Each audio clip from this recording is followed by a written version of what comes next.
बिस्मिल्लाहिर्रहमानिर्रहीम इय्याका नअबुदु व इय्याका नस्तईन। मैं आज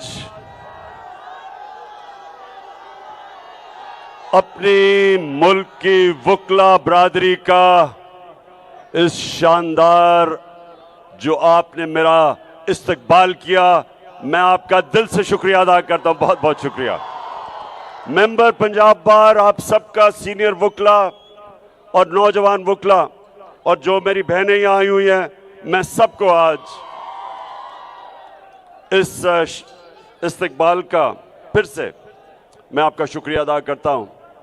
अब मैं दो चीजें कहना चाहता हूं और मैं आपकी तवज्जो इसलिए चाहता हूं क्योंकि आपके ऊपर बड़ी जिम्मेदारी है। सबसे पहले जिधर पाकिस्तान ये जब से इंपोर्टेड हुकूमत आई है, जिधर ये पाकिस्तान को लेके जा रहे हैं, जिस दलदल में हमारा मुल्क जा रहा है,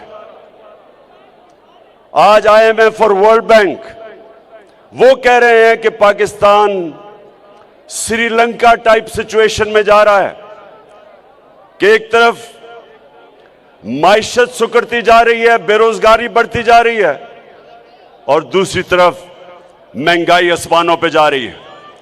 50 साल तारीख में सबसे ज्यादा आज पाकिस्तान के अंदर महंगाई है।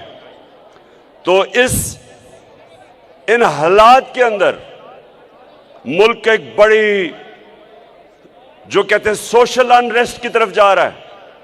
तो इसलिए मैं आज आपके पास जो बात करना चाहता हूं, नंबर 1 कि जब भी अब पाकिस्तान हमें इंशाअल्लाह इस दलदल से निकालेंगे तो सबसे ज्यादा जरूरत है इस मुल्क को वकला, लीगल कम्युनिटी, आप प्लीज सुन लें, रूल ऑफ लॉ की है। कानून की बालादस्ती की जरूरत है इस कौम को। जब तक इस मुल्क में इंसाफ का निजाम ठीक नहीं होता, माइशत नहीं ठीक होगी। मैं आपको बताऊं, सारी दुनिया मैंने देखी है। 20 साल ओवरसीज पाकिस्तानी क्रिकेट की वजह से रहा हूं। आधा साल बाहर क्रिकेट खेलता था, आधा साल पाकिस्तान में या दुनिया में। तो मैंने दुनिया देखी है। एक फर्क है, अमीर और गरीब मुल्कों के अंदर एक फर्क है। अमीर मुल्कों के अंदर रूल ऑफ लॉ है, इंसाफ है, और वो मुल्क जिधर गुर्बत है उधर जंगल का कानून है, उधर इंसाफ नहीं है।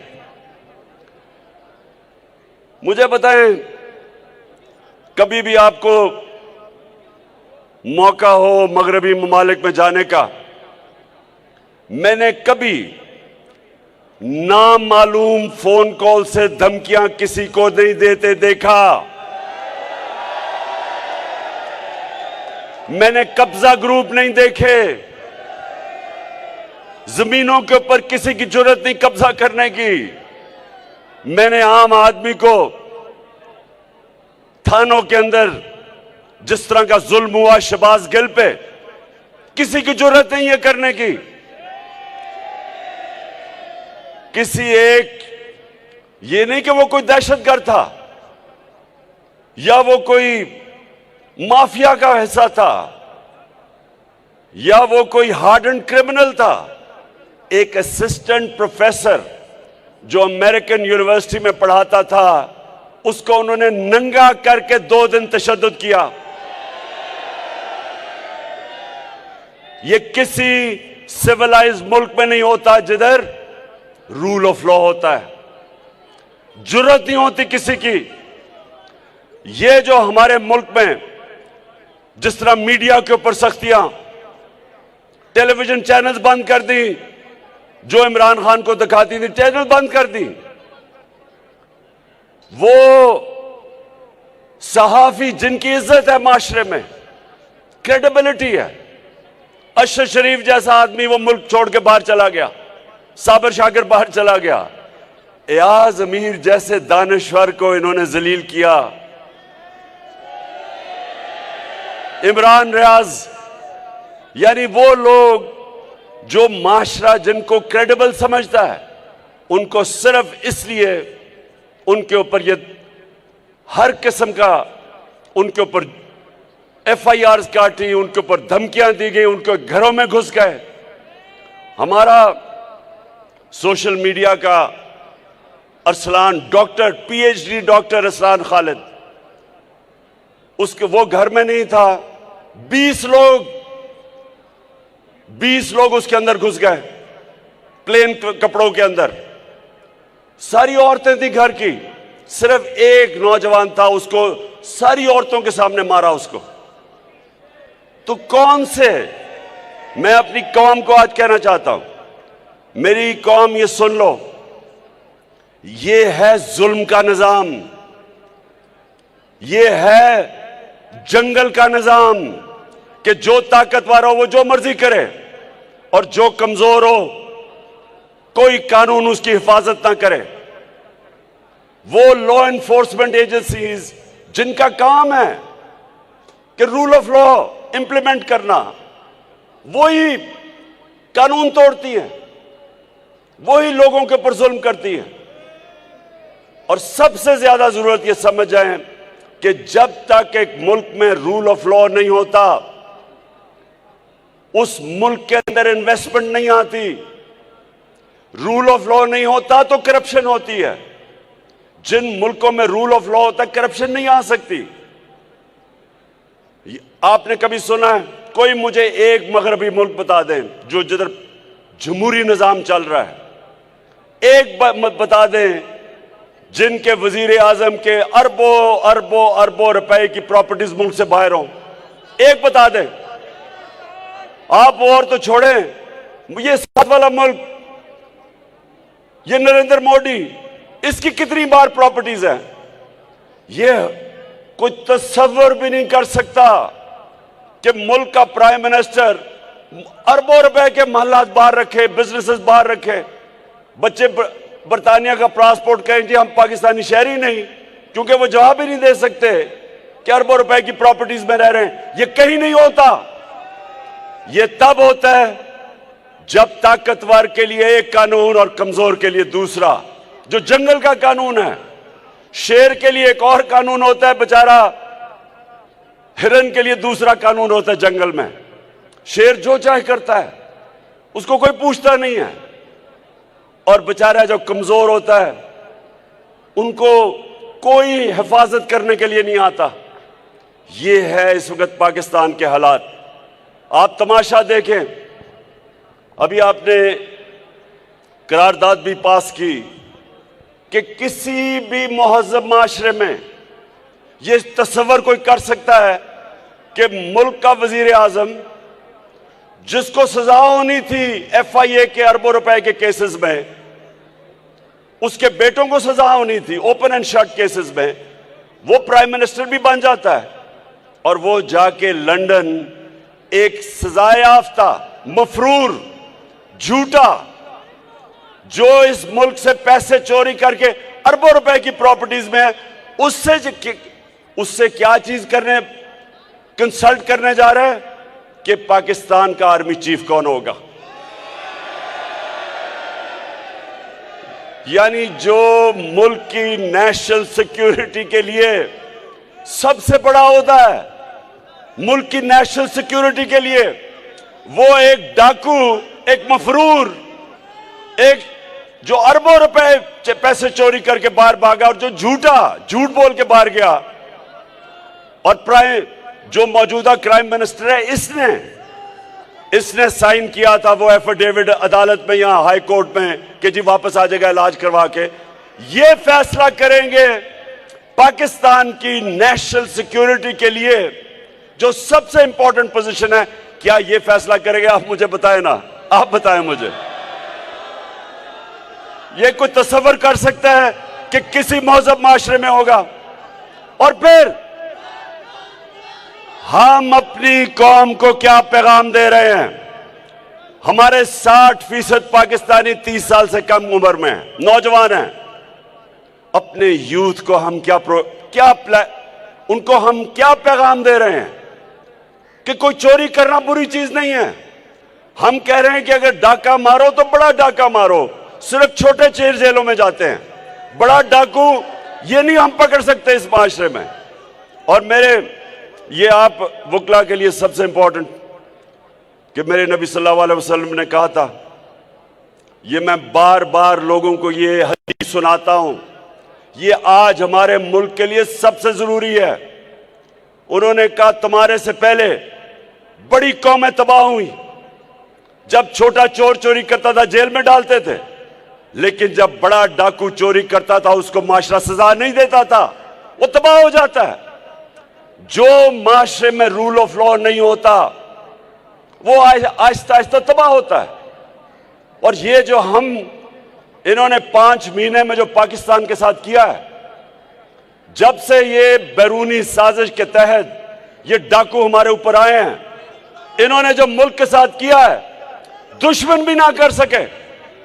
वो इकोनॉमी जो मुश्किलों से कोरोना के बावजूद ठीक चल रही थी, 17 साल के बाद सबसे ज्यादा ग्रोथ रेट थी पाकिस्तान की, जो पाकिस्तान की इकोनॉमिक सर्वे इन्होंने प्रिंट किया उसके मुताबिक 4 फसलें रिकॉर्ड थी, एक्सपोर्ट्स रिकॉर्ड थी, टैक्स कलेक्शन रिकॉर्ड थी, इंडस्ट्री देर के बाद उठी थी, 11% ग्रोथ रेट थी। करके हम दुनिया को ये बतला, तो कैसे ये चोरों को ऊपर मुसल्लत किया, मुल्क की इकोनॉमी का भी बेड़ा गर्क, बेरोजगारी आज बढ़ रही है। फैसलाबाद जिधर मजदूर नहीं मिलते थे, आज 20% टेक्सटाइल इंडस्ट्री बंद हो गई है। किसान आज इस्लामाबाद में पहुंचे हुए हैं, किसानों के ट्यूबवेल के रेट आसमानों पे, खादों के रेट आसमानों पे। आज पाकिस्तान की फूड सिक्योरिटी का मसला बना हुआ है, और सिर्फ इनको फायदा है क्योंकि इन्होंने आते साथ ही नैब की अमेंडमेंट करके अपने सारे अरबों रुपए के करप्शन के इनके केसेस खत्म हो रहे हैं। ये दूसरी दफा, पहला एनआरओ मुशर्रफ ने दिया था और अब ये दूसरा एनआरओ लेके अपनी चोरी खत्म कर रहे हैं और मुल्क का बेड़ागर कर रहे हैं। इसलिए मैं आज आपके पास आया था और मैं ये चाहता हूं कि देखें, आपका बहुत बड़ा रोल है, आपकी जिम्मेदारी है इस मुल्क के रूल ऑफ लॉ के लिए खड़ा होना। इतना बड़ा जुल्म हो कि आपके सामने इनके अरबों रुपए के केसेस माफ किए जा रहे हैं। हमारा सुप्रीम कोर्ट के अंदर मेरा केस पड़ा हुआ है, ये नैब ऑर्डिनेंस, जो नैब की अमेंडमेंट के खिलाफ। लेकिन मुझे अपनी पाकिस्तान की वकला कम्युनिटी की जरूरत है अपने मुल्क के लिए।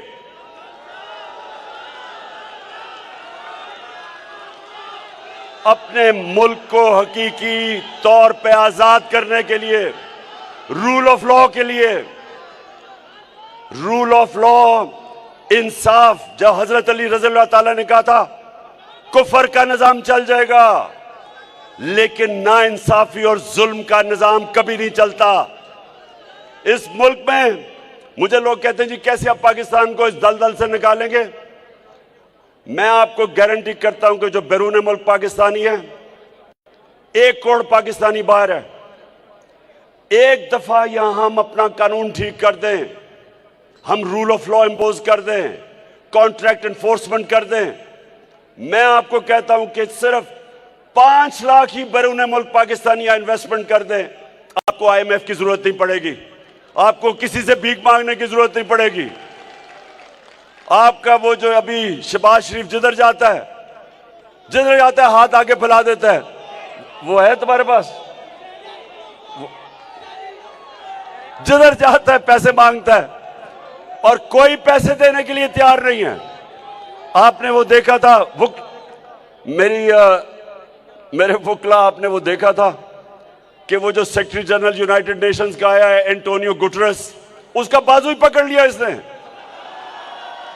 कहता कि अगर आप हमें पैसे देंगे तो मैं और मेरे मिनिस्टर आपको वादा करते हम चोरी नहीं करेंगे।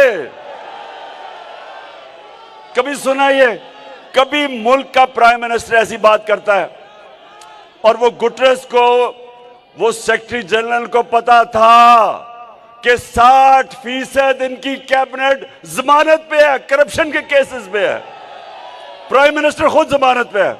तो मेरे वकला, आपने आज वादा करना है, मैं जो अब इस तारीख में निकल गया हूं, मेरी हफ्ते से ये तारीख शुरू हो जाएगी। आपने मेरे साथ निकलना है जब मैं आपको कॉल दूं इस मुल्क को हकीकी तौर पे आजाद करने के लिए। और मैं अपनी सारी कौम को आज आपके सामने कह रहा हूं कि आगे से जो भी आपको नामालूम नंबर से टेलीफोन करके धमकियां दे, उसको वापस धमकी दो ये कहते हुए कि मेरा आइन मेरे फंडामेंटल राइट को प्रोटेक्ट करता है। फ्रीडम ऑफ स्पीच मेरा राइट है। मैं यूएई के होके अभी मैं तुर्की होके आया हूं और मैंने उन भाइयों को कहा कि आप हमारे बड़े अजीम भाई हैं, हमेशा आपने हमारी मदद की। और मैंने यही कहा जब मैं आया हूं तो आप समझेंगे शायद ये मांगने आया। क्या बोला तूने? आया हूं तो आप समझेंगे शायद ये मांगने आया। मैं मांगने नहीं आया लेकिन मजबूरी है। बस बस बस बस बस बस मैं ये कह रहा हूं कि देखिए, वो मैंने एक चीज कहता हूं अपनी पाकिस्तानी कौम के लिए कि एक फौज, एक शेरों की फौज जिसका सरदार गीदड़ हो, शेरों की फौज जिसका सरदार गीदड़ हो, वो हार जाएगी। 100 गीदड़ों की फौज जिसका सरदार शेर हो।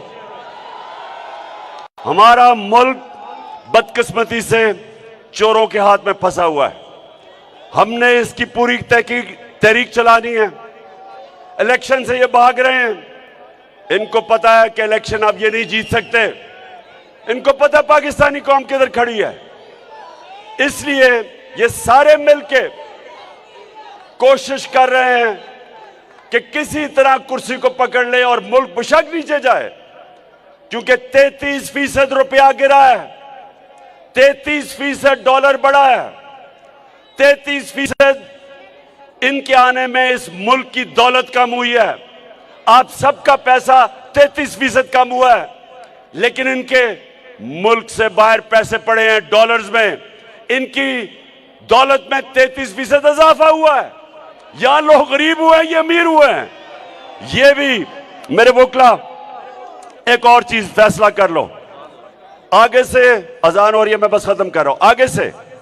आगे से कभी किसी पार्टी को वोट ना देना जिसके लीडर और मिनिस्टर्स का पैसा पाकिस्तान में ना पड़ा हो। जिनका पैसा बाहर पड़ा है, कभी उनको वोट ना देना, क्योंकि कॉन्फ्लिक्ट ऑफ इंटरेस्ट है। रुपया गिरता है, उनको फायदा होता है या नुकसान होता है लोगों को। अब जो रुपया गिर रहा है, कौम में महंगाई आ रही है, कौम की दौलत में कमी हो रही है, लेकिन लंदन में वो बैठ के और ये जरदारी और ये नवाज शरीफ, इनकी दौलत में इजाफा हो रहा है। इसलिए आप सब तैयार हो जाओ, मैं कॉल दूंगा और इंशाल्लाह हकीकी तौर पे अपने मुल्क को आजाद करेंगे। पाकिस्तान जिंदाबाद।